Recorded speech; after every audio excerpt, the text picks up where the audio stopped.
Officier Emily Carter pensa elle comprit danger jusqu'à la nuit trahison portant un familier visage. Battue, menottée à son propre volant et envoyée glisser dans gelée obscurité, elle était destinée à disparaître sous la glace sans une trace. La tempête acquiesça. Le monde regarda loin, mais destin n'était pas fini. Quelque part dans le blanc silence de Alaska, un Navy SEAL en congé et un Berger allemand qui refusa ignorer l'appel étaient déjà se déplaçant vers elle contre le vent, contre le froid, contre la mort elle-même. Avant nous commençons, si cette histoire touche votre cœur, commentez Amen. Et s'il vous plaît, abonnez-vous pour plus d'histoires de courage, loyauté et silencieux héros. Neige étouffa Juneau sous un ciel sans couleur, vent fouettant comme des fouets de la mer gelée, tandis que montagne se dressait sombre et patiente, comme si la nuit elle-même retenait son souffle. Officier Emily Carter conduisit avec les deux mains serrées sur le volant, sa patrouille sculptant un étroit chemin à travers la dérive blanche où pins et roches pressaient proches comme des murs. À 33, Emily était grande et mince, construite de endurance plutôt que douceur, sa force gagnée en longue nuit et plus dur silence. Foncée, cheveux auburn étaient tirés en un bas, pratique nœud à la nuque de son cou, déjà saupoudré de givre, et ses vifs pommettes attrapèrent la lueur du tableau de bord d'une manière qui la fit paraître sévère jusqu'à ce que l'on remarquât ses yeux. Verts, alertes et agités, yeux entraînés à s'attarder où autres détournaient le regard. Autour de la station, Jean dira, Emily Carter ne sourit pas souvent, mais quand elle le fit, c'était tordu et honnête, le genre qui fit témoin lui faire confiance même avant qu'ils parlèrent. Elle n'avait pas rejoint la police pour gloire ou reconnaissance.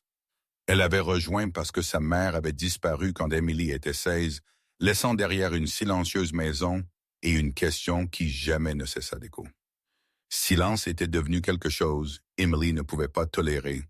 Et inachevée vérité était une démangeaison, elle gratta jusqu'à elle saignèrent dans la lumière. L'horloge du tableau de bord brillait 11h47 p.m. Chaque minute tic-tac plus fort qu'elle aurait dû. Sur le siège passager gisait une petite noire pochette de preuves, sans particularité en apparence, mais lourde de conséquences. À l'intérieur, elle reposait une carte mémoire de la caméra corporelle d'Emily, un copier-rapport interne, et photographies elle avait étudiées jusqu'à les visages brûlés derrière ses paupières. Femmes avec poignets marqués par des entraves, étiquettes médicales qui ne correspondaient pas à aucun registre hospitalier, manifeste d'expédition estampillé avec la phrase « Service de transport médical ». Les mots avaient été propres, professionnels et profondément faux. Emily avait ressenti peur quand elle réalisa ce qu'elle regardait, mais elle n'avait pas laissé cela prendre le volant. Peur fit erreur bruyante, calme les fit utile. Elle inhala lentement, son souffle embuant le pare-brise, et se rappela elle était presque de retour à la station, presque en sécurité. La radio crépita avec statique, puis tomba silencieuse à nouveau. Emily fronça les sourcils et le tapa une fois avec un doigt ganté. « Bien sûr, murmura-t-elle, voix basse et régulière. » Tempête transformèrent Juneau en un cimetière de communication, et cette nuit le blizzard sembla désireux d'engloutir chaque signal. Elle tendit la main vers son téléphone monté près du tableau de bord, puis s'arrêta. L'écran la regarda fixement avec des barres de signal vides, pas de service. Elle expira par son nez et continua de conduire. Elle avait porté pire fardeau seule. Un scintillement de lumière apparut dans son rétroviseur. Au début, Emily se dit c'était rien, juste un autre conducteur courant la tempête à la maison. Nuit de Juneau était pleine de fatigués gens et mauvaises décisions, mais les phares restèrent stables et patients, égalant sa vitesse à travers chaque courbe de la rétrécissante route. Épaules d'Emily se tendirent. Années en patrouille, elle avait enseigné la différence entre coïncidence et attention. Elle ralentit légèrement. La voiture derrière ralentit aussi. Son pouls s'accéléra, mais sa voix resta calme alors qu'elle parla à voix haute, une habitude formée durant solitaire quart de nuit. « Ne fais pas ça, murmura-t-elle. pas sûr qui elle avertissait, le conducteur derrière elle ou elle-même. La route devant s'entonnoir vers Eagle Pass, un tronçon notoire pour la glace noire, où glissière de sécurité était plus suggestion que promesse.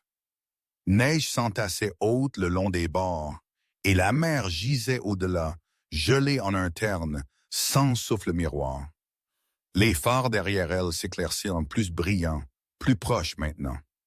Reconnaissance glissa en place comme une lame. Emily connaissait ce véhicule. Elle connaissait la disciplinée distance, la confiance dans la manière elle tenait la route. Sa poitrine se serra douloureusement. Détective Jason Reed. Jason Reed avait été son partenaire pour 3 ans.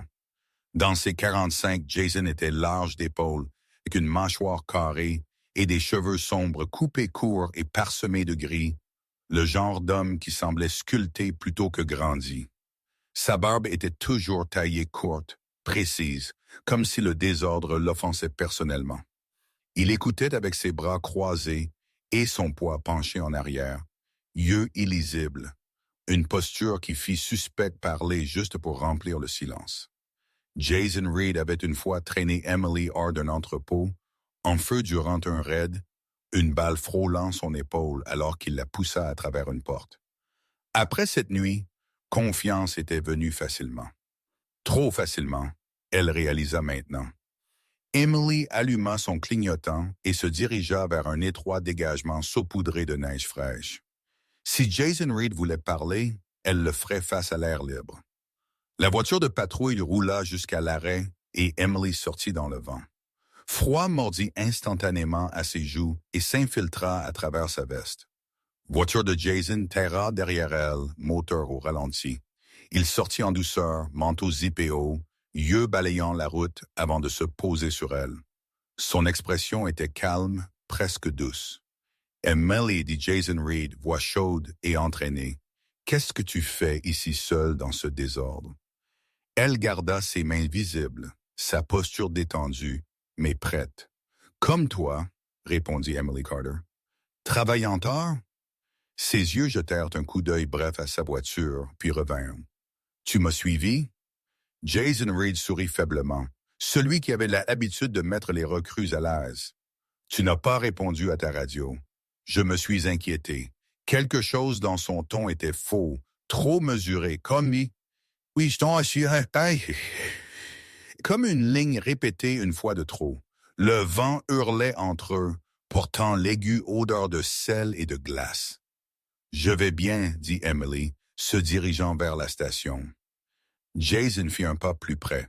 « Tu as l'air épuisé. »« Et tu as l'air que tu devrais me laisser partir, » répondit Emily, plus vive maintenant. Sa main tressaillit vers sa ceinture. Yeux de Jason Reed durcirent juste pour une seconde. « Tu as trouvé quelque chose que tu n'aurais pas dû. » Les mots atterrirent comme un coup. Emily recula instinctivement. Jason, non. Il bougea vite. La première frappe vint du côté, lui coupant le souffle de ses poumons. Emily trébucha, neige engloutissant ses genoux alors que douleur fleurit à travers ses côtes. Elle tendit la main vers son arme, mais Jason la repoussa du pied. Ses mouvements efficaces, presque pleins de regrets. « Je leur ai dit que tu arrêterais de creuser, » dit-il tranquillement en lui saisissant le bras. « J'ai essayé. » Rage et incrédulité s'emmêlèrent dans la poitrine d'Emily. « Tu étais là, » allaita-t-elle. « Tu as vu les dossiers. Tu savais. »« Je savais ce qui arriverait si tu n'arrêtais pas, » répondit Jason, voix plate maintenant. « Et tu n'écoutes jamais. » Il la frappa encore et le monde bascula. Étoiles éclatèrent derrière ses yeux alors qu'il la souleva droite et la força dans le siège du conducteur de sa propre voiture de patrouille. Froid métal mordit dans ses poignets alors qu'il claqua les menottes autour du volant. Souffle d'Emily vint en rafales irrégulières, s'enchauffant sa lèvre avant le vent vola la chaleur. Elle leva les yeux vers lui, cherchant l'homme qui l'avait une fois tiré du feu. « Pourquoi? » murmura-t-elle. Jason Reed se pencha près, son souffle embuant entre eux. Pour un moment, quelque chose comme regret vacilla dans ses yeux. « Parce que machine ne se soucie pas qui elle écrase, » dit-il doucement, « et celle-ci est déjà en mouvement. » Il claqua la porte fermée, Emily cria son nom alors que la voiture secoua violemment. Une fois, deux fois, puis les pneus perdirent leur adhérence. La voiture de patrouille glissa vers le bord, glace hurlant sous elle alors que gravité prit prise. Temps s'étira fin, alors que le véhicule bascula et tomba, plongeant en bas de la pente gelée vers l'eau sombre en dessous. Métal cria, phares tournèrent, et le port se précipita comme une bouche ouverte. Cri d'Emily disparut dans la tempête, alors que le chevalier blanc se referma sur elle, indifférent et vaste, portant la vérité avec lui dans le froid. La voiture de patrouille frappa la pente durement, métal hurlant, alors qu'elle glissa de côté avant de rouler une fois, deux fois, et finalement claquer le toit d'abord dans les hauts fonds gelés en dessous. L'impact coupant l'air des poumons d'Emily Carter, comme si l'hiver lui-même avait frappé sa poitrine. Pour un battement de cœur, il n'y avait rien que le tintement dans ses oreilles et le goût de cuivre sur sa langue. Puis le froid arriva. Eau força son chemin à travers le pare-brise fissuré et les jointes de porte pliées, noires et impitoyables, rampant à travers le plafond qui était devenu le sol, mouillant ses cheveux, son col, ses manches. Elle ne se précipita pas. Elle revendiqua. Les phares scintillèrent, l'un mourant instantanément, l'autre bégayant comme un œil fatigué, refusant le sommeil, jetant lumière brisée à travers la cabine où Emily pendait inversée, poignet menotté au volant, sang dérivant de sa lèvre en mince ruban nuageux. Son souffle vint vif et peu profond, chaque inhalation brûlant pire que la dernière alors que le froid trouvait ses côtes, sa colonne vertébrale, les endroits déjà douloureux des coups de Jason. Elle essaya de se redresser par instinct, et les menottes mordirent profondément, dents volées coupant sensation de ses mains. Panique déferla, brillante et animale, et elle la força à descendre la manière elle avait appris lors d'appels de nuit, quand crier ne faisait que rendre les choses plus petites. « Pense, se dit-elle, pense, avant le froid ne vole ça aussi. » Elle donna des coups de pied à la porte avec ses bottes une fois, deux fois, mais l'eau pressa plus fort, la scellant avec glace et poids, et la voiture grinqua, une longue, gémissante plainte, s'installant dans la boue gelée sous elle, et au-dessus d'elle, la glace craqua comme des coups de feu lointains, le son écho dans son crâne. Elle ferma ses yeux, et le monde bascula à nouveau, non par mouvement, mais par mémoire. Son père apparut, comme il l'avait fait le dernier hiver, elle le vit, grand et mince dans son vieux manteau de shérif, cheveux gris peignés en arrière, main ferme même quand la ville ne l'était pas. Il l'avait enseigné à patiner sur un lac qui ressemblait juste à celui-ci, était tombé une fois et avait ri, puis était devenu sérieux alors qu'il la tirait vers le haut. Froidement, avait-il dit, voix calme comme la glace sous ses bottes, il te dit de dormir. N'écoute pas, elle entendit cette voix maintenant, proche comme souffle. Justice peut geler, M, mais elle ne meurt jamais. Les mots étaient une corde, elle enroula autour d'elle-même. Une ligne, elle refusa de lâcher. L'eau grimpa au-delà de ses épaules. Sa parka devint lourde, tirant à son cou. Chaque respiration se sentit plus fine que la dernière, comme de l'air mesuré par quelqu'un d'autre. Elle essaya de compter, 5 secondes dedans, 5 dehors, mais le nombre glissa loin.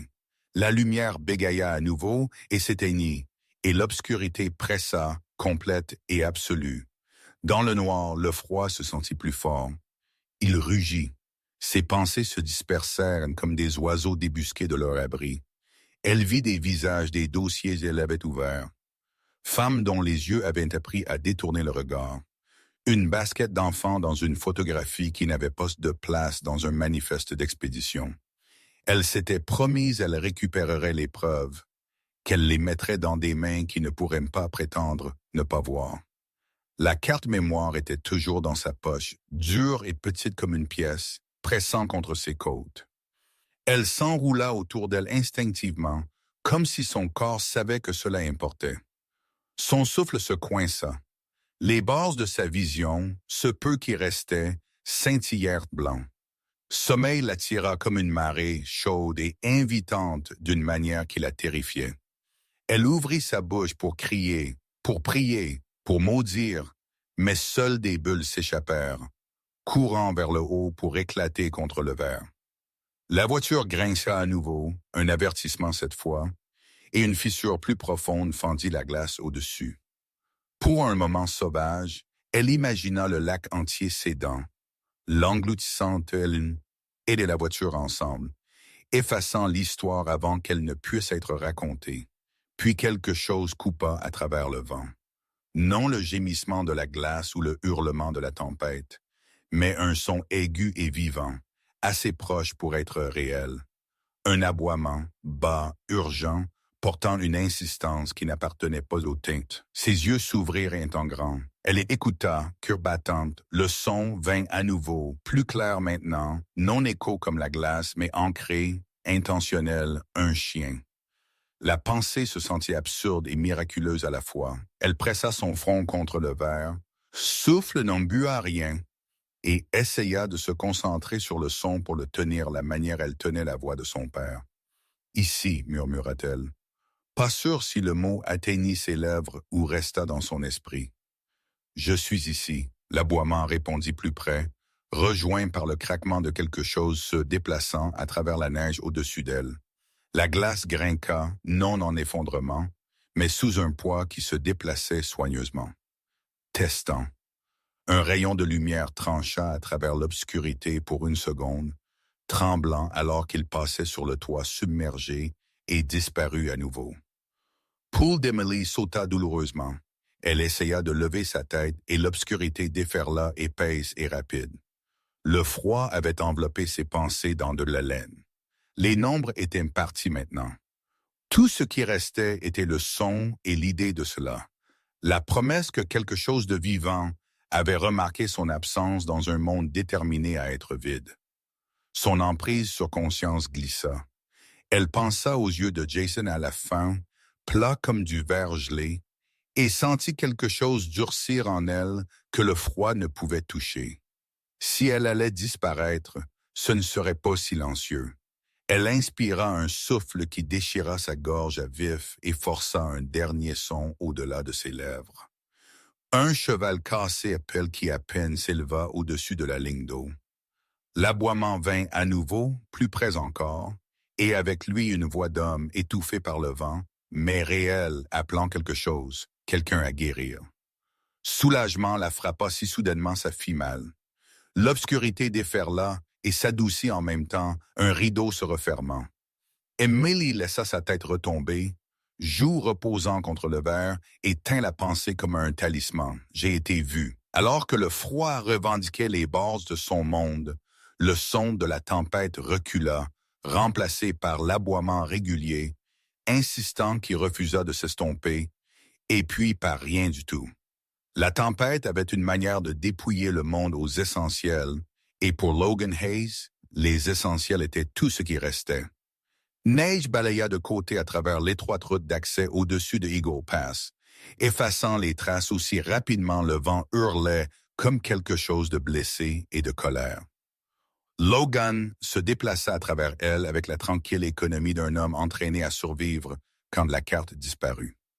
À 35 ans, il était grand et solide sans volume, épaules carrées par des années dans les équipes, posture détendue mais prête, comme si son corps avait appris à ne jamais se reposer pleinement. Sa barbe était foncée et coupée court, plus habitude que style, encadrant un visage coupé avec des angles durs adoucis par une paire d'yeux bleus pâles qui portaient le lointain regard de quelqu'un qui avait vu trop jeune. Ses yeux avaient changé 2 ans plus tôt.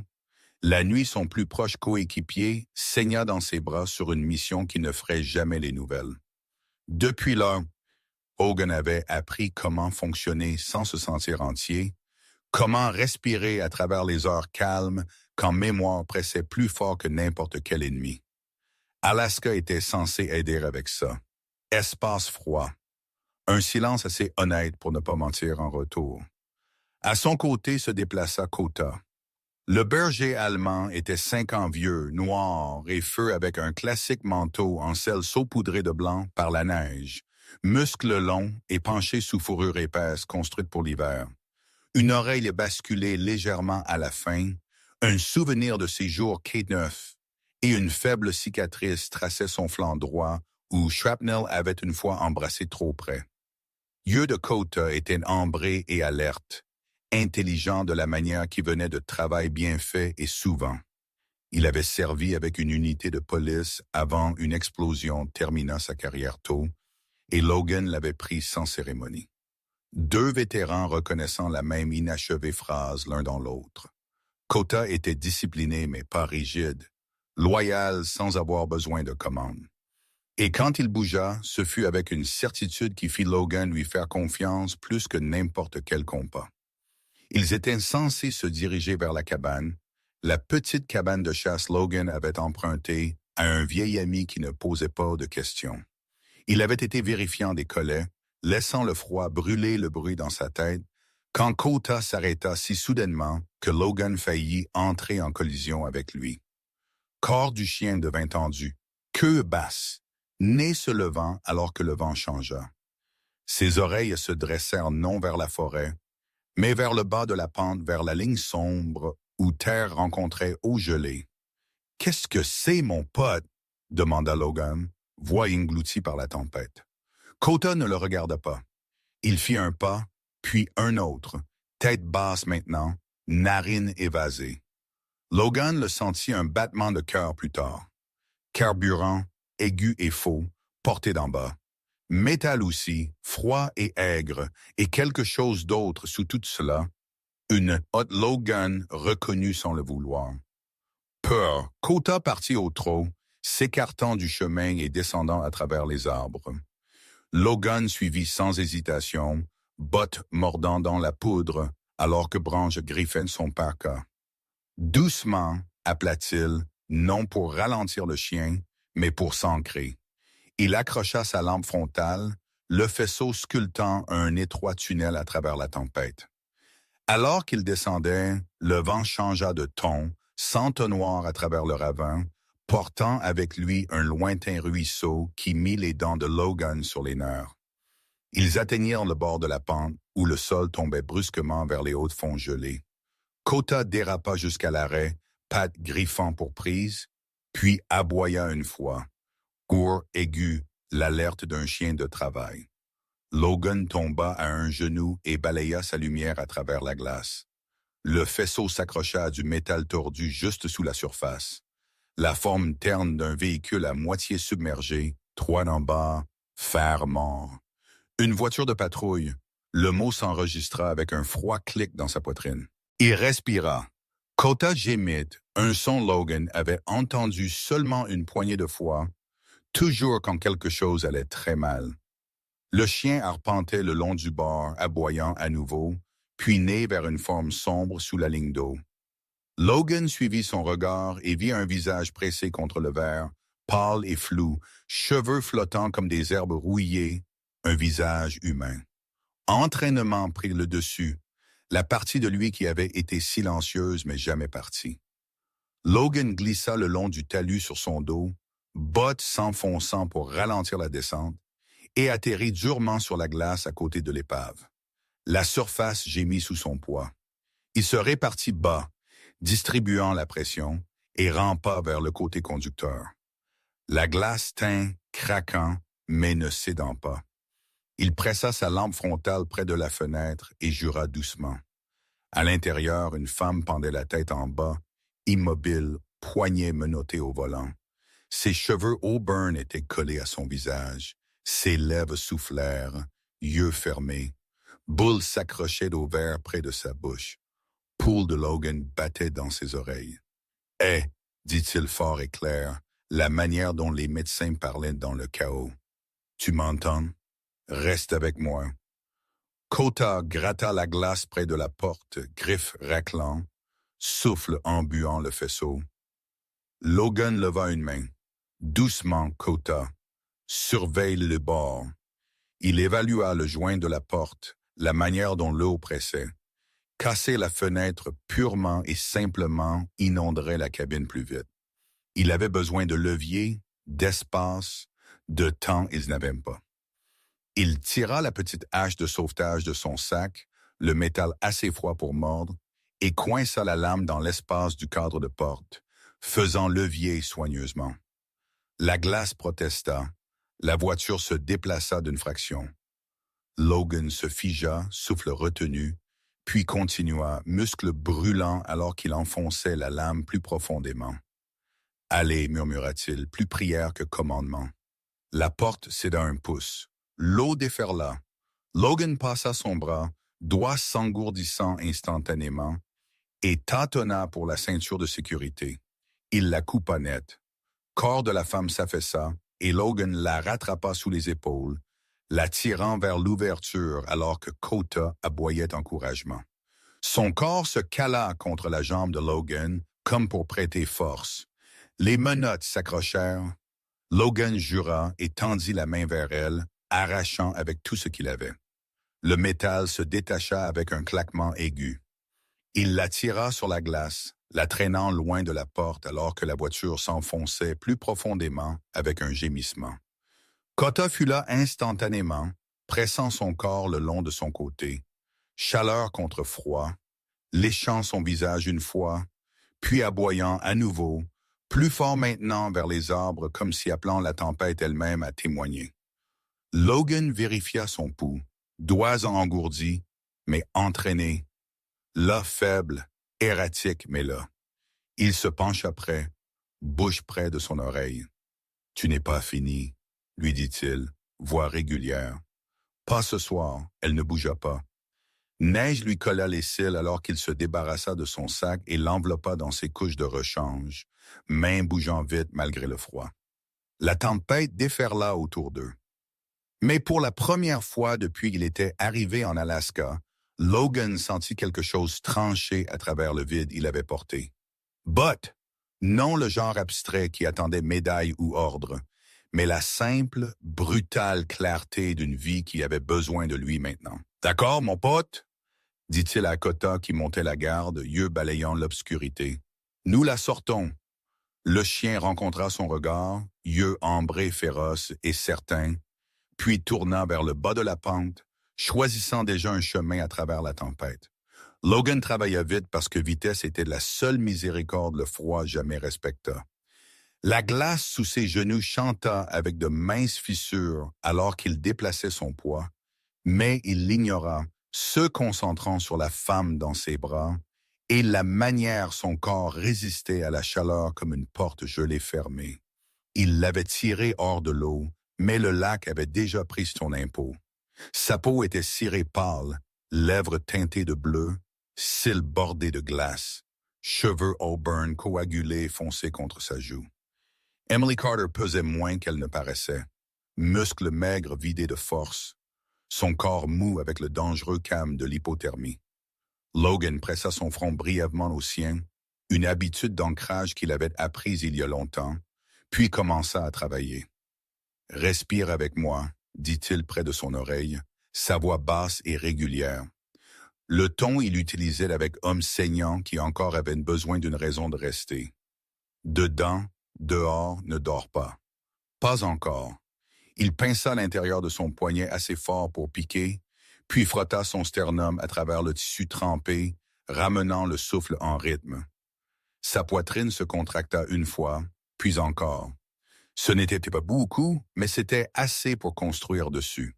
K.A. les encercla, poils hérissés, balayant la lisière des arbres et la pente au-dessus, puis pressa son flanc le long du côté d'Emily, partageant chaleur avec la patience délibérée d'un chien qui comprenait le travail. Neige s'accrochait à ses moustaches et à la crête de son dos, fondant lentement où elle touchait les mains de Logan. Logan se débarrassa de son parka et l'enroula autour d'Emily, puis ajouta la doublure thermique de son sac, la scellante serrée, attentif à ne pas comprimer sa poitrine. Il glissa son chapeau sur ses oreilles, encadra sa mâchoire doucement et parla à nouveau. « Tu n'es pas seul. Nous sortons d'ici. » Il avait besoin d'abri. La cabane était à moins d'1 mile en montée. Un lieu de chasseurs niché dans épicéas et roches, rudes mais solides, avec un poêle qui fonctionnait si tu le coaxais. Logan déplaça le poids d'Emily, la calant contre sa poitrine, et commença l'ascension. Chaque pas brûlait. Neige se jetait dans ses yeux. Vent griffait la peau exposée et ses poumons se sentaient trop petits pour l'air. Il accueillit la douleur. Douleur signifiait il était présent. Douleur signifiait il n'avait pas à dériver en arrière à l'autre nuit. Celle il gardait pliée comme une lettre, il ne lut jamais. À mi-chemin, Emily bougea. Ses cils papillonnèrent, un faible son s'échappant de sa gorge qui aurait pu être un mot. Logan s'arrêta, les abaissant tous les deux contre le côté gauche d'un rocher, la protégeant du pire du vent. « Doucement, murmura-t-il, reste avec moi. » Ses yeux s'ouvrirent, flous, pupilles larges. Elle regarda au-delà de lui, confusion vacillant puis peur. Ses doigts tressaillirent contre sa manche. « Froid, murmura-t-elle, le mot à peine là. « Je sais, dit-il, je t'ai. » Il frotta ses mains entre les siennes, lentes et régulières. « Pas trop vite. Dis-moi ton nom. » « Emily, dit-elle. Souffle se coinçant, une pause. « Officier, Emily Carter. » « Bien, dit Logan, hochant la tête comme si elle pouvait le voir clairement. « Emily, je suis Logan, c'est Kota. » Le chien se pensa, souffle chaud, en buant sa joue. Regard d'Emily s'accrocha à lui, un instinct reconnaissant sécurité et fourrure et yeux stables. Sa bouche bougea à nouveau. « Jason ?» Le nom tomba dans l'espace entre eux comme une lame tombée sur pierre. Logan le sentit s'enregistrer, aigu et faux. « Qui est Jason ?» demanda-t-il doucement, ne pressant pas. Emily déglutit. Sa mâchoire se serra, un réflexe qu'il reconnut chez des hommes se préparant à l'impact. « Partenaire » respira-t-elle. Ses yeux se fermèrent serrés et le reste s'emmêla dans sa gorge. « D'accord, Logan dit, coupant solennette. Tu n'as pas à finir ça maintenant. » Il la déplaça plus près, l'ancrant contre sa poitrine. « Nous parlerons quand tu seras chaude. » Ils bougèrent à nouveau, Kota menant, sûr de lui et implacable. La cabane émergea de la tempête comme une pensée têtue, forme sombre contre des arbres plus sombres. Logan ouvrit la porte avec l'épaule et la referma d'un coup de pied derrière eux, plongeant dans l'odeur de vieux bois et de fer froid. Il coucha Emily sur le lit de camp près du poêle, lui enlevant sa veste et ses gants trempés avec une efficacité prudente, les remplaçant par de la laine sèche du coffre. Sa peau était glaciale au toucher, marbrée le long de ses bras. Il la couvrit de couverture, puis s'agenouilla pour allumer le poêle, main bougeant par mémoire musculaire, alors que la flamme prenait et fleurissait. La chaleur vint lentement. C'était le danger. Logan la regarda de près, comptant les respirations, frottant ses membres pour ramener la circulation sans choquer son système. Kota gisait pressé le long de ses jambes, tête sur la couverture, yeux ambrés ne quittant jamais son visage. Dehors, la tempête battait des murs, mais à l'intérieur de la petite pièce, la chaleur se rassemblait pouce par pouce. Emily bougea à nouveau, un faible son s'échappant d'elle alors que la douleur retrouvait son chemin. Logan lui offrit une tasse, l'inclinant pour qu'elle puisse siroter. Lentement, prévint-il. Juste un peu, elle obéit, grimaçant. Ses yeux se concentrèrent en cette fois, vraiment concentrés. Observant la pièce, le poêle, l'homme agenouillé à côté d'elle. Logan vit l'évaluation se mettre en place derrière son regard. L'habitude du flic d'inventorier même quand blessé. « Tu m'as tiré, dit-elle. »« Oui, répondit-il simplement, son sourcil froncé. »« Pourquoi ?» Logan considéra la question, puis haussa les épaules. « Parce que tu étais là. » Quelque chose s'adoucit dans son expression, non pas du soulagement exactement, mais un relâchement de la ligne tendue qu'elle avait tenue. Elle fixa le plafond, clignant des yeux forts. « Il a essayé de me tuer, dit-elle, les mots fermes maintenant, portant poids. Jason l'a fait. J'avais des preuves. Il ne voulait pas que ça voie la lumière du jour. » Logan sentit la chaleur familière s'enrouler dans son ventre, la vieille colère qui n'avait nulle part où aller. Il garda sa voix égale. Nous déterminerons les prochaines étapes quand tu seras stable. Elle tourna sa tête rencontrant ses yeux. Il y avait de l'acier là maintenant, sous le choc et le froid. Il ne s'arrêtera pas, dit-elle. Pas s'il pense que je suis vivante. Logan hocha la tête une fois. Alors nous ne le laissons pas penser seul. Il se leva, alimentant le feu d'une autre bûche, puis vérifia la porte, les fenêtres, la neige s'entassant dehors. Kota se leva avec lui, posture alerte, oreille accordée au vent. Logan posa une main brièvement sur le cou du chien, un silencieux merci. Emily les regarda, quelque chose comme une résolution se ravivant derrière ses yeux. Elle expira longuement et tremblante, puis les ferma à nouveau, l'épuisement réclamant enfin son dû. Alors qu'elle dérivait, elle murmura le nom une fois de plus doucement cette fois. Jason. Logan écouta la tempête et le son régulier de sa respiration et prit une décision qui s'installa lourde et juste dans sa poitrine. Quoi que l'avait suivi dans le noir cette nuit, cela avait marché sur son terrain maintenant. Matin n'arriva pas tant qu'il s'infiltra, une fine lumière grise fuyant à travers les vitres givrées de la cabane, transformant la fumée du poêle en ruban pâle. Emily se réveilla avec une vive inspiration, douleur fulgurante le long de ses côtes et poignets, puis s'installant en une lourde douleur qui lui rappela elle était encore vivante. Elle resta immobile un moment, écoutant. La tempête s'était retirée en un sifflement lointain. Bois crépita doucement dans le poêle. Quelque part près, un chien respirait lentement et régulièrement. Quand elle tourna sa tête, Kota la leva aussitôt, yeux ambrés alertes, queue frappant une fois contre le sol avant qu'il se réinstalla.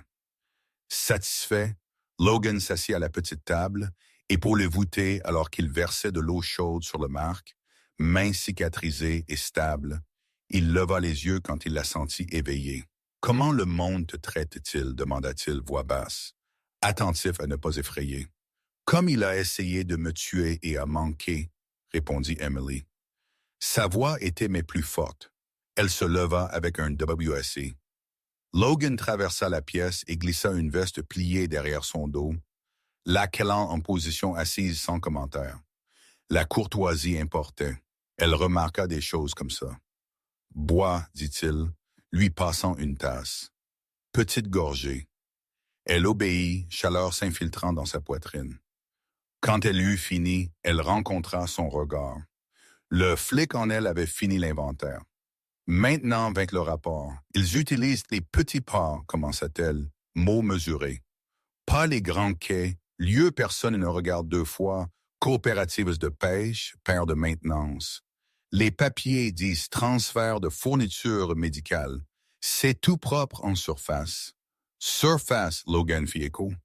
Et les russes de comptage arrière? Emily continua. Vieille route forestière, sentier de motoneige.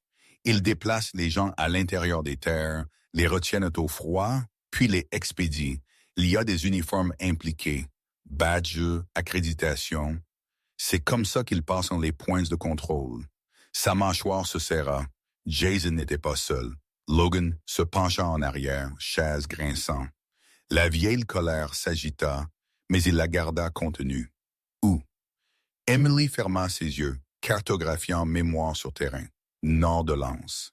Il y a un complexe de congélation niché dans la roche déguisé en annexe de transformation de poissons. J'ai vu les manifestes, fausses cartes d'identité, dates altérées. Il y a un envoi programmé. Elle se vérifia, comptant les heures. Dans 24, Logan se leva. Alors nous bougeons. Ils bougèrent tranquillement. Logan emballa léger. Corde, coupe-fils, caméra, une trousse de premier secours compacte, pendant qu'Emily enfilait des vêtements secs du coffre à pied, mâchoire serrée, alors qu'elle testait son poids et hocha la tête une fois. Kota les encercla, excitation contenue, harnais attaché, nez déjà travaillant. Les trois glissèrent dans le matin, neige craquant sous les pieds, alors que le ciel s'éclaircissait juste assez pour voir les eaux de la terre. Ils suivirent Kota à travers Épicéa et Pierre, passant une route de service à moitié enfouie par les congères, jusqu'à un étroit éperon qui se terminait à un groupe de bâtiments bas accroupis contre la falaise. L'endroit sentait faux même avant Logan le vit, nettoyant superposé sur pourriture, diesel fantôme l'air. Une clôture en treillis coupa le complexe en deux. Caméras perchées comme des insectes noirs sous les avant-toits. « Tiens, » murmura Logan, main levée. Un homme sortit du cabanon le plus proche, quarantaine, corpulence moyenne. Parka tiré haut, un presse-papier glissé sous son bras. Il se déplaça avec la confiance assurée de quelqu'un qui croyait que les papiers étaient une armure. Logan observa la manière il scannait la cour. Routine, pas alerte. Corps de Kota se tendit, oreilles dressées. Ils attendirent jusqu'à l'homme disparu à l'intérieur, puis contournèrent la clôture jusqu'à une porte de service où Givre avait collé le loquet. Logan travailla les coupe-fils en cours, efficace mouvement. À l'intérieur, froid frappa comme un mur.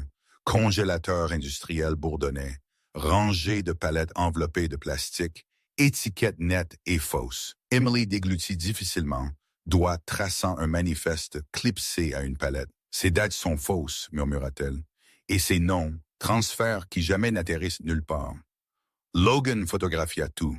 Méthodique, il s'agenouilla près d'une grille de drainage où l'eau de fonte avait tiré et fronça les sourcils.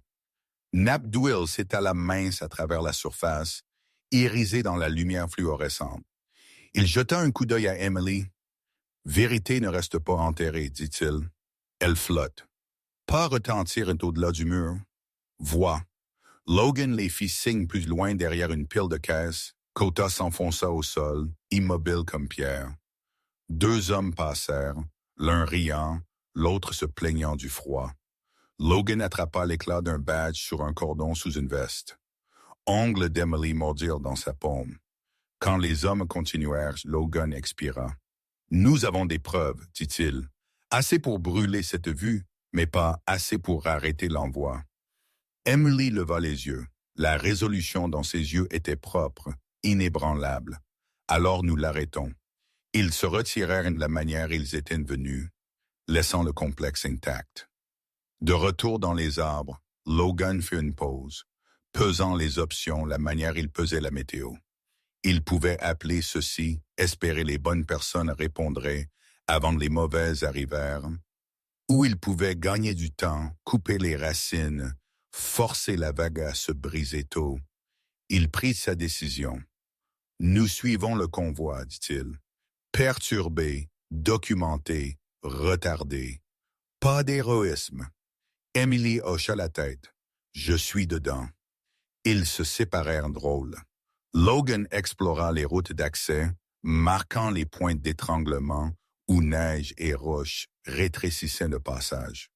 Emily catalogua ce qu'ils avaient vu. Recoupant les routes, elle connaissait de la patrouille. Kota courut en tête, nez bas, les menant à de fraîches traces, pneus, bottes, le faible goût métallique de peur qui jamais ne s'effaça tout à fait. En fin d'après-midi, nuages s'épaissirent à nouveau. Un grondement sourd résonna de l'anse, le son de moteur. Logan et Emily se mirent à couvert au-dessus d'un virage en épingle, alors que deux camions rinspèrent en vue. Lumière tamisée, chaîne cliquetant. Grogna doucement.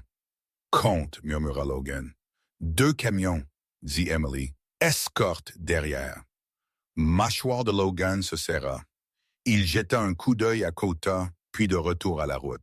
« Nous ne pouvons pas les combattre ici, dit-il. Mais nous pouvons les ralentir. » Ils bougèrent avec but. Logan déclencha une petite coulée qu'il avait préparée plus tôt, envoyant neige et roches dégringoler à travers le virage en épingle. Le camion de tête freina, klaxon retentissant. L'escorte dérapa. Chaos éclata. Homme criant, porte s'ouvrant. Logan filma de couvert alors qu'Emily relayait numéro de plaque, visage, mouvement. Sa voix calme et précise. Kota sortit de couvert au signal de Logan, sprintant vers le bas de la pente pour attirer l'attention. aboyant vif et insistant avant de s'élancer de nouveau dans les arbres. Ça marcha. 2 hommes poursuivirent le bruit, glissant dans le nouveau déversement. Temps s'étira. Logan garda la caméra stable. Sirènes coupèrent l'air enfin, faible mais réel. Les hommes se figèrent, panique s'infiltrant dans leurs mouvements. Un camion recula, se mit en portefeuille coincé. L'autre essaya de passer et échoua. Quand les premières lumières bleues franchirent la crête, Logan sentit quelque chose se relâcher dans sa poitrine. Ils se retirèrent avant le filet ne se ferme, disparaissant dans le bois et l'ombre. À la cabane, Chevalier s'installa lourd et silencieux. Emily s'assit à la table, mains enroulées autour d'une tasse, épuisement la réclamant enfin. Logan s'appuya contre le mur, écoutant le murmure lointain de moteurs et de radio. « Je pensais en avoir fini avec ça », dit-il tranquillement, se surprenant. Emily leva les yeux. « Avec arrêter de mauvaises choses, avec choisir de », répondit-il. Elle le considéra, puis hocha la tête vers Kota, recroquevillé près du poêle. « Certains choix te trouvent. » Logan regarda le chien respirer, stable comme un métronome. Dehors, les premiers flocons d'une nouvelle neige commencèrent à tomber.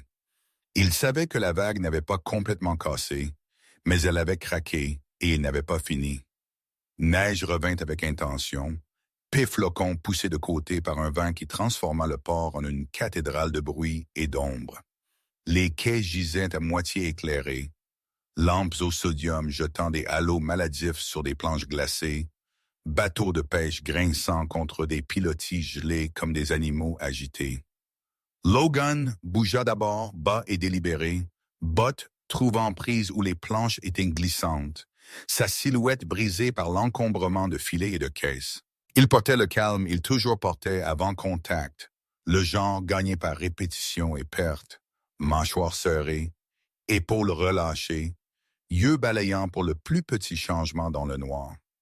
Emily suivit un pas derrière, émitouflée contre le froid, mais indubitablement elle-même. Grande, mince, cheveux auburn rentrés sous un bonnet tricoté, yeux verts vifs malgré les ecchymoses qui coloraient encore sa joue. Douleur serra ses mouvements, mais elle ne ralentit pas son esprit. Kota se plaça en avant, forme noire et feu coulant à travers la neige, nez bas, queue à niveau, se déplaçant comme une aiguille de boussole qui jamais ne vacilla. Ils se glissèrent entre des conteneurs empilés vers le quai neuf, où l'envoi était dû. Kota s'arrêta à une jonction d'empreintes de pas et de marques de pneus, renifla une fois, puis vira à gauche sans hésitation. Logan fit confiance à la décision. Il fit confiance à la certitude du chien, la manière il fit confiance à la gravité. Le vent portait des voix maintenant, hommes se plaignant, un rire trop fort pour l'heure. Emily pressa une main sur le bras de Logan, un décompte silencieux. 3, peut-être 4 armes. Logan hocha la tête, yeux mesurant déjà les angles. Ils atteignirent l'ombre d'un camion frigorifique tournant au ralenti près du bout du quai, échappement embu en l'air. Les portes arrière étaient scellées, nouvelle glace incrustant les charnières. Un mât de caméra portable clignotait rouge à côté d'une caisse. Enregistrement actif. Logan sentit le resserrement familier dans sa poitrine. Non pas peur, mais concentration. Il fit glisser la caméra de son support, échangea pour une unité morte de son sac et rangea le disque actif. Emily surveilla le périmètre, souffle régulier, doigts enroulés autour du pistolet compact. Logan avait insisté qu'elle porte. Sa posture attentive à protéger ses côtes.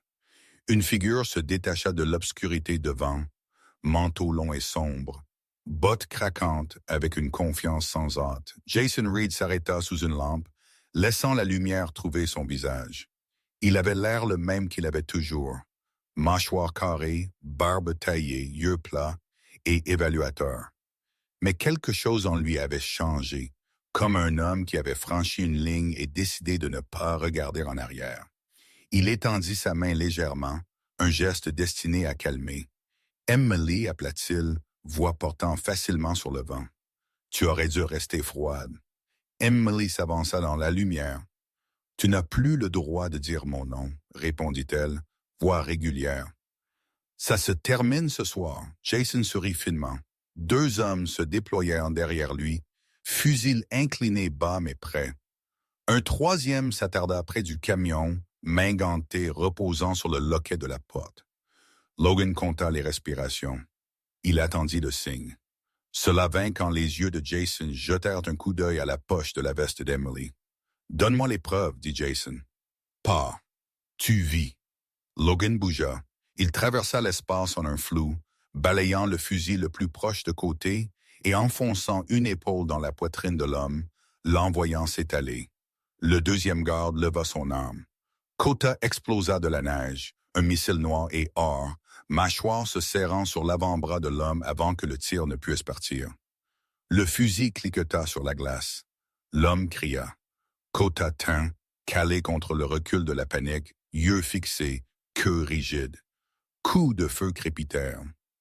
Logan se baissa, roula derrière une caisse, rendit le feu en courtes rafales contrôlées qui brisèrent une lampe et plongea la moitié du quai dans l'obscurité.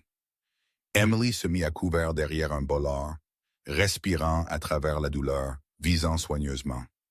Elle tira une fois. Le troisième garde tomba, arme dérapant dans la neige. Le vent hurla approbation. Jason recula vers le camion, colère remplaçant le calme pratiqué. « Tu penses que ça me finit? » cria-t-il, tirant son arme de poing. Il tira aveuglément vers la dernière position de Logan. Éclats volèrent. Logan se déplaça, flanqua, réduisit la distance à nouveau. Jason balança, désespoir le rendant négligent. Logan le désarma avec une torsion qui fit écho os contre os, puis le conduisit à la glace. Jason grogna, lutta, essaya d'atteindre une lame cachée. Logan le cloua, avant-bras à travers la gorge, pression exacte et inflexible. Un claquement aigu retentit derrière eux. Kota glapit une fois et chancela alors qu'une balle frôla son épaule. Il ne relâcha pas. Il bondit à nouveau, forçant le garde blessé à reculer, dents serrées, corps bloquant la ligne de tir. Emily le vit et sentit quelque chose se déchirer dans sa poitrine. Elle se leva, ignorant la protestation de ses côtes, et tira. La menace tomba. Kota resta debout, poitrine haletante, sang sombre contre sa fourrure. Bas. Logan aboya, scannant. Sirènes hurlèrent au loin maintenant, plus proches qu'avant. Le son tranchant à travers la tempête. Jason rit essoufflé et amer. « Trop tard, dit-il. Ils ne feront jamais. » Logan resserra sa prise. « C'est fini, dit-il, voix calme et finale. » Lumière rouge et bleue lavèrent le quai moment plus tard. Véhicules fédéraux dérapant en position, alors que agents se déversaient, armes entraînées, commandes aiguës et pratiquées. Une femme s'avança du SUV de tête. Agent Claire Morrison, quarantaine, grande et mince avec cheveux gris fer, tirés en un sévère nœud, yeux comme du verre taillé. Elle bougea avec l'autorité de quelqu'un qui avait passé une carrière à marcher dans des désordres sans broncher. « Mains où je peux les voir, » ordonna-t-elle. Jason resta immobile. Menottes claquèrent fermées autour de ses poignets. Agents sécurisèrent des gardes, balayèrent le camion, coupèrent les portes du congélateur. Caméras tournèrent. Morrison prit le disque, Logan lui tendit, le pesa une fois dans sa paume et hocha la tête. « Nous attendions cela, » dit-elle. Emily s'affaissa contre le bolard, adrénaline se vidant. Logan traversa une tombée à ses genoux. Il pressa une main gantée sur la blessure, calme même alors que son cœur battait. « Doucement, mon pote, » murmura-t-il. « Reste avec moi. » Queue de Kota frappa une fois, têtu comme toujours, yeux brillants malgré la douleur. Paramédics se précipitèrent, s'agenouillant à côté du chien, mains efficaces et douces. Morrison s'accroupit près d'Emily, observant les ecchymoses, les yeux stables. « Officier Carter, » dit-elle, « tu as bien fait. » Emily hocha la tête, regard ne quittant jamais Kota. « Ne le laissez pas mourir, dit-elle tranquillement. Morrison suivit son regard, puis rencontra les yeux de Logan. « Nous ne le ferons pas, dit-elle, pas ce soir. » Alors que Kota était soulevé sur une civière, neige s'installant dans sa fourrure comme une bénédiction. Les lumières du port se stabilisèrent. La tempête n'avait pas fini, mais quelque chose d'autre avait.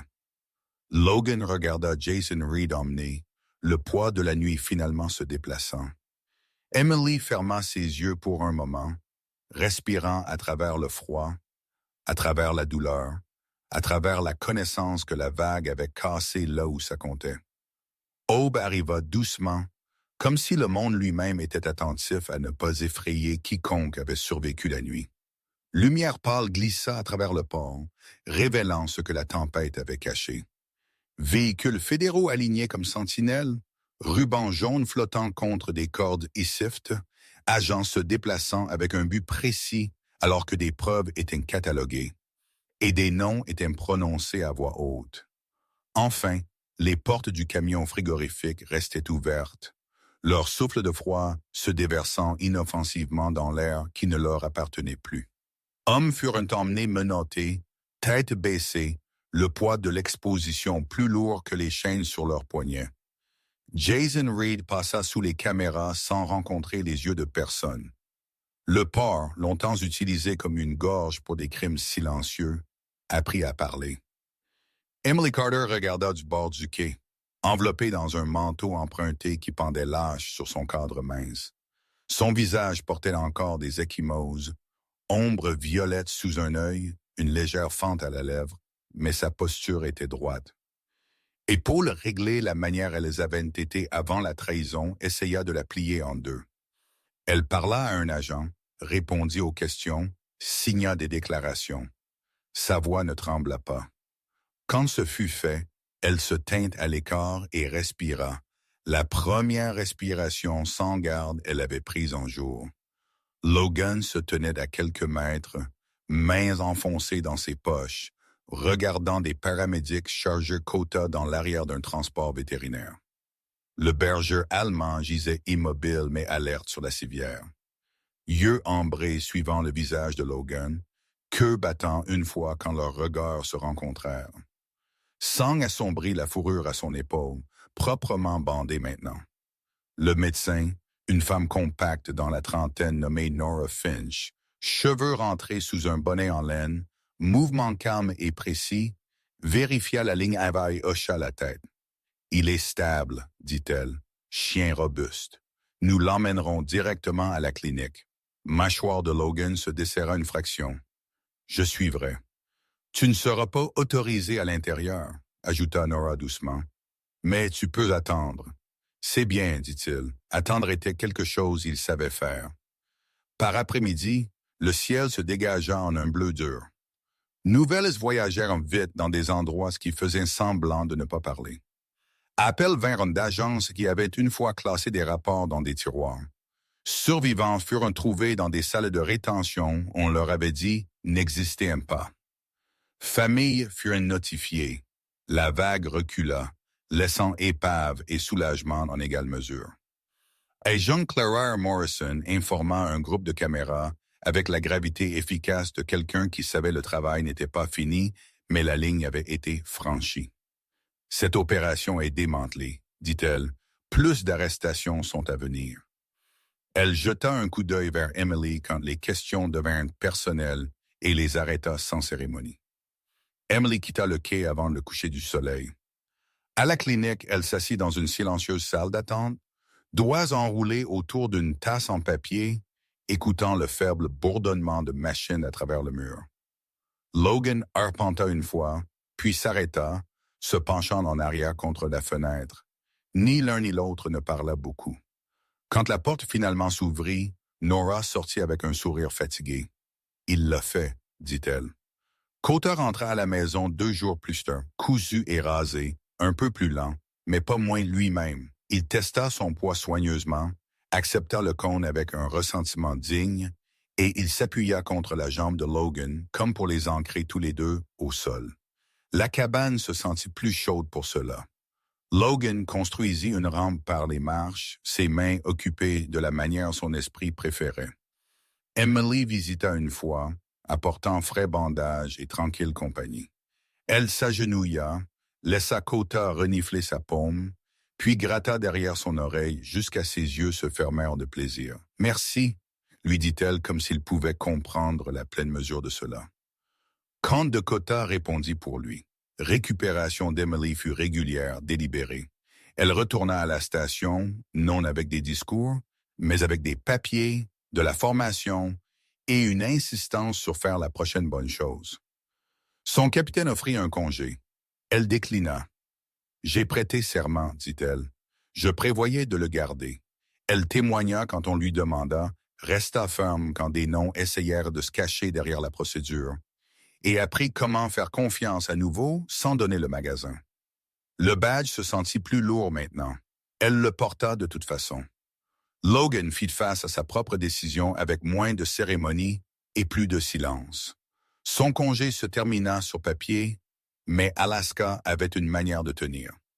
L'unité de recherche et sauvetage au nord avait besoin d'aide. Quelqu'un qui pouvait enseigner le travail de corde en conditions de voile blanc, qui savait comment lire le terrain quand la carte mentait, qui comprenait les chiens qui travaillaient jusqu'à ils saignaient. Il accepta de rester pour une saison. Le travail convenait, le calme aussi. Kota devint le cœur stable de l'équipe, le chien qui bougeait le premier et ne gaspilla jamais mouvement, qui enseigna aux plus jeunes conducteurs ce à quoi ressemblait la patience. Ils ne nommèrent pas ce qui grandit entre Logan et Emily. Ils n'eurent pas à le faire. Certaines connexions n'étaient pas construites pour des étiquettes. Elles furent construites pour la météo. Ils parlèrent au téléphone quand les horaires s'alignèrent, échangèrent des mises à jour qui importaient et d'autres qui non. Quand Emily visita, ils marchèrent en la ligne de crête au-dessus de l'anse, Kota se déplaçant en avant, neige craquant sous les pieds. Parfois, ils parlèrent du cas. La plupart du temps, ils ne le firent pas. Printemps vint comme il toujours le fit, réticent, puis tout à la fois. Glace desserra sa prise sur les quais. Bateaux retournèrent à l'eau qui ne gardait plus de secret. Par un clair matin, Logan regarda Kota courir un schéma de recherche à travers une prairie parsemée d'eau de fonte, son manteau brillant contre le nouveau vert. Le chien s'arrêta, regarda en arrière et attendit. Logan leva une main. Kota bougea. Emily se tint au bord du champ, manteau ouvert, cheveux lâches pour une fois. Auburn attrapant la lumière. Elle semblait plus forte, non sans cicatrice. Personne qui valait la peine d'être connu ne l'a jamais été, mais ancrée. Quand Kota revint, elle rit, le son les surprenant tous les deux, et s'agenouilla pour le serrer prudemment autour du cou. « Tu es la raison, » dit-elle doucement. Logan les regarda et sentit quelque chose se poser. Non clôture, il ne croyait pas en cela, mais équilibre. La nuit avait pris son dû. L'aube avait répondu. Parfois, miracle n'arrive pas comme tonnerre du ciel ou voix portée par des anges. Parfois, ils viennent tranquillement à travers un chien loyal qui refuse de lâcher, à travers un étranger qui choisit courage sur confort, à travers un moment quand Dieu place les bonnes âmes sur la même route gelée. Cette histoire nous rappelle que même quand trahison, coupe profond et obscurité se sont absolues, lumière de Dieu encore bouge sous la surface, attendant de s'élever. Dans nos propres vies, tempêtes peuvent sembler différentes, mais la vérité reste la même. Tu n'es jamais vraiment seul. Aide souvent vient à travers main, cœur et amour, nous n'attendions pas. Si cette histoire vous a touché, s'il vous plaît, partagez-la avec quelqu'un qui a besoin d'espoir aujourd'hui. Laissez un commentaire et dites-nous d'où vous regardez. Abonnez-vous à la chaîne pour plus d'histoires de foi, courage et seconde chance. Que Dieu vous bénisse, protège vos aimés et vous guide en toute sécurité à travers chaque tempête.